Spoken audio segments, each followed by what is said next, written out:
আমরা তখনও জানতাম না যে আমাদের পাশের ফ্ল্যাটে কালো জাদু করা হয়।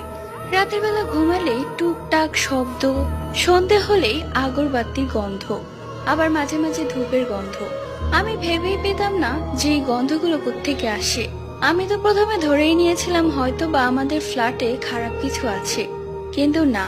পরবর্তীতে আমরা জানতে পারি আমাদের পাশের ফ্ল্যাটে কালো জাদু করা হয়। তারা মূলত টাকার বিনিময়ে মানুষের ওপর মরণবাণ, বশীকরণ, আরো কত কি জাদু করে। এখন আপনারা ভাবতে পারেন হয়তোবা আমি কি করে জানলাম।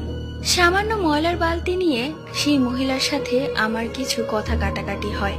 এক পর্যায়ে সে হুমকি দিয়ে বসে, দেখ এবার আমি তোর কি করি।